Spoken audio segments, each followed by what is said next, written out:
नमस्कार, बहुत स्वागत है आपका स्वराज एक्सप्रेस देख रहे हैं आप। आपके साथ मैं हूं कृतिका मिश्रा और बुलेटिन की शुरुआत करेंगे खबरों के साथ। राजधानी रायपुर से खबर, जहां सीएम विष्णुदेव साय के दिल्ली दौरे का आज दूसरा दिन है। केंद्रीय स्वास्थ्य मंत्री जेपी नड्डा से आज सीएम मुलाकात करेंगे। आयुर्वेद संस्थान को लेकर साय यहां पर चर्चा कर सकते हैं और केंद्र के कई दिग्गज नेताओं से भी उनके मुलाकात का कार्यक्रम है, जिसमें विकास कार्यों और कई विषयों को लेकर यहां पर चर्चा होगी। 2 बजे राजधानी रायपुर वो वापस लौटेंगे। जहां आज केंद्रीय स्वास्थ्य मंत्री जेपी नड्डा से सीएम साय मुलाकात करेंगे। उनके राजधानी दिल्ली दौरे का आज ये दूसरा दिन है और यहां पर केंद्र की कई दिग्गज नेताओं से भी वो मुलाकात कर सकते हैं। छत्तीसगढ़ के विकास को लेकर चर्चा की जा सकती है और विकास के साथ ही कई ऐसे अहम विषय जिसको लेकर चर्चा करेंगे। केंद्रीय नेतृत्व से मुलाकात कर सकते हैं। इसके साथ ही जहां केंद्रीय स्वास्थ्य मंत्री जेपी नड्डा से वो मुलाकात करेंगे, आयुर्वेद संस्थान को लेकर यहां पर चर्चा कर सकते हैं। और सीएम साय का आपको बता दें कि दिल्ली दौरे का आज दूसरा दिन है। आज भी कई नेताओं से वो मुलाकात करेंगे और इस बीच छत्तीसगढ़ के विकास को लेकर चर्चा हो सकती है।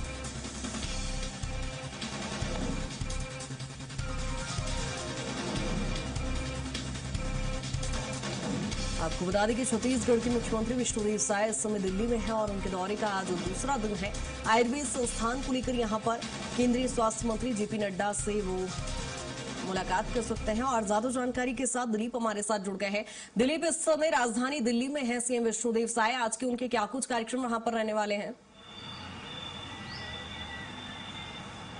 हाँ जी, बिल्कुल। कल से मुख्यमंत्री विष्णुदेव साय नई दिल्ली में है। कल जहां अमित शाह जी के साथ मुलाकात हुई और उस दौरान उन्होंने बस्तर में जिस तरह से चल रहे और छत्तीसगढ़ में तमाम विकास कार्यों की उन्होंने जानकारी दी कि बस्तर में स्वास्थ्य, शिक्षा, चिकित्सा सहित तमाम तरह की जो सुविधाएं हैं उसे किस तरह से बेहतर किया जा रहा है।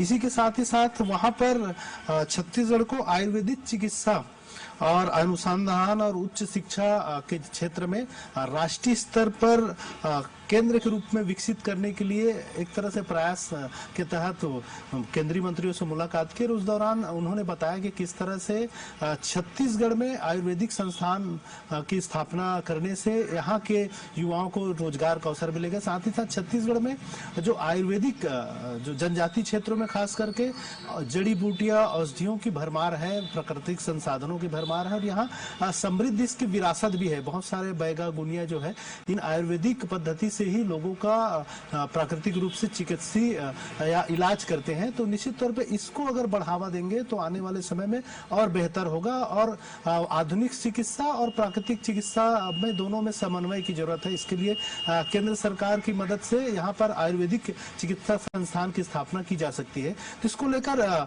केंद्रीय गृह मंत्री अमित शाह ने उन्हें आश्वासन दिया कि केंद्र सरकार हर संभव इसके लिए प्रयास करेगी, हर संभव सहायता करेगी। इसके साथ ही साथ बस्तर को लेकर भी मुख्यमंत्री ने केंद्रीय गृह मंत्री अमित शाह के साथ मुलाकात के दौरान बताया कि किस तरह से नक्सलवाद खत्म होने के बाद अब सरकार बस्तर के विकास के लिए किस तरह से काम कर रही है। लगातार सड़क सुरक्षा, स्वास्थ्य, शिक्षा सहित तमाम जो आधुनिक सुविधाएं हैं उसे बेहतर करने का प्रयास किया जा रहा है।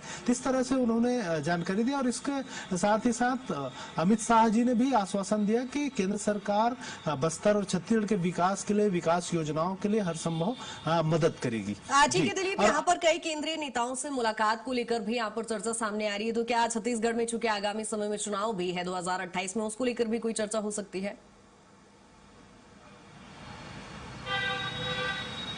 खैर वो अलग विषय है। चुनाव को लेकर ये मुख्य रूप से संगठन का विषय हो जाता है। संगठन, बीजेपी संगठन इसके लिए काम करती है। जब संगठन के नेताओं से मुलाकात करेंगे, राष्ट्रीय अध्यक्ष नितिन नवीन जी से मुलाकात करेंगे तो फिर चुनाव और बाकी चीजों को लेकर चर्चा होगी। क्योंकि केंद्रीय मंत्रियों के साथ जब मुलाकात होती है तो उसमें विकास योजनाओं को लेकर मुख्य रूप से चर्चा होती है, ताकि प्रदेश में जो तमाम विकास योजनाएं केंद्र के सहयोग से चल रही उसे और बेहतर सहयोग मिल सके।